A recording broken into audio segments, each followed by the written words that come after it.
Kinumpirma kahapon, June 13, ng Presidential Anti-Organized Commission ang operasyon ng mga Philippine Offshore Gaming Operators o POGO malapit sa mga itinatalagang Enhanced Defense Cooperation Agreement o EDCA sites. May mga POGO daw katabi ng EDCA sites. Galit na galit tayo sa POGO, galit na galit tayo sa mga Chinese, pero yung mismong EDCA sites na tinatayuan ng mga kanong, puro POGO daw, may mga POGO daw. Kita mo nga naman. Akala ko ba po protektahan tayo sa China? Yung mismong EDCA sites merong POGO malapit. Akala ko ba masama, demonyo ang mga Chinese, may mga spy. Tapos, sa tabi ng EDCA sites, merong POGO. Ay, sus, Ginoo. Ayon kay PAOK spokesperson John Casio, iniimbestigahan. Totoo po ba yan? Ewan ko, sila nagsabi, si PAOK feeling ko nga matetegi, hindi matetegi, mapapire. Dahil sa nilabas niyan to, tingnan mo, baka babawi to. Tingnan niyo ha, baka sa susunod na araw babawiin niya yung sinabi niya. Feeling ko, or kung hindi man niya binawi, matetegi ito sa posisyon niya. Sigurado ako, masisibak ito. Kasi binulgar ba naman niya? Gobyerno ito nagsabi, PAOK Sabi niya, oy, may POGO dyan sa tabi ng EDCA. Oh, patay tayo dyan. Yari ka, ba't mo sinabi? Magagalit. Gahan na rin nila ang mga ito sa kasalukuyan. Nauna nang sinabi ni Defense Secretary Gibo Teodoro na nababahala siya sa operasyon ng mga POGO malapit sa EDCA sites. Kaya si Teodoro din pala nagsabi. Dalawa sila. Hindi lang si PAOK. Pati si Teodoro sinabing merong mga EDCA sites sa tabi ng POGO, ng EDCA. So ibig ko sabihin po mga kababayan, simpleng-simple lang ito ha. Mga kababayan, simpleng-simple lang. Talagang merong nagaganap na hindi tama.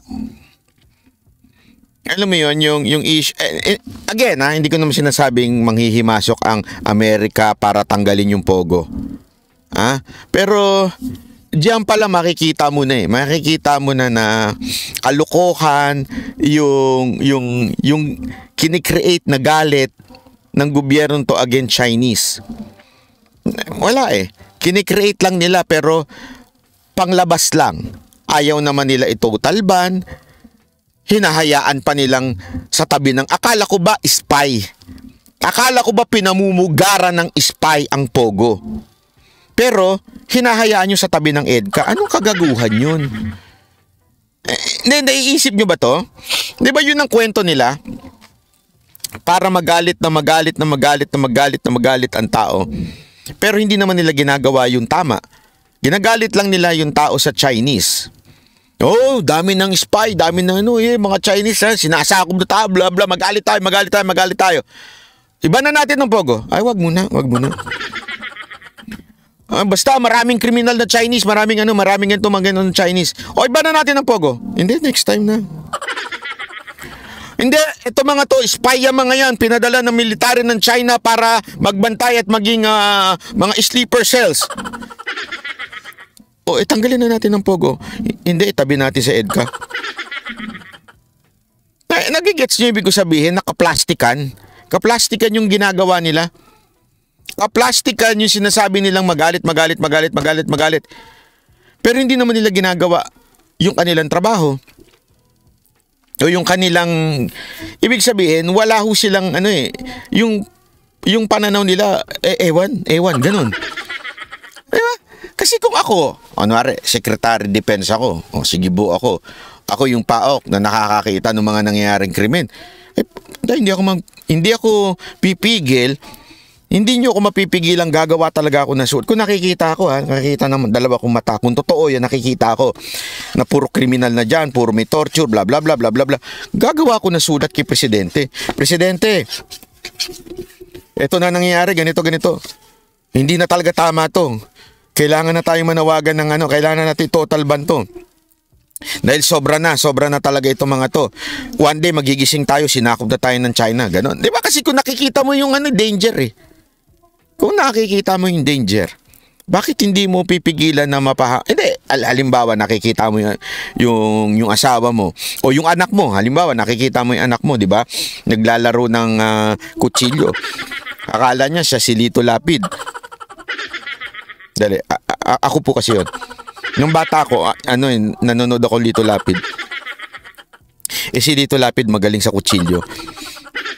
So, naglaro ako ng kutsilyo tapos binato ko sa puno ng saging. Tumalbog sa akin.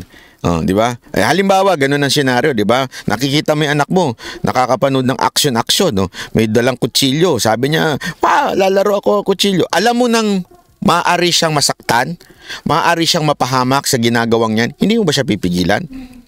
Di ba pipigilan mo? Ganon din po ito eh. Sige po, nakikita niyang malala na itong Pogo. Itong si Paok na ito, nakikita niya ng malala yung Pogo.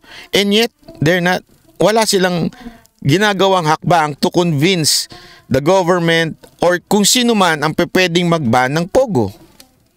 Tama, mali. Di ba? Kaya nga dapat iba na huyang Pogo. Ang dami nating hanas.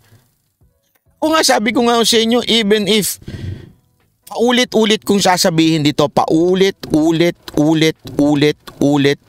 kong sasabihin dito, walang naidudulot na kabutihan na ngayon sa atin ng Pogo.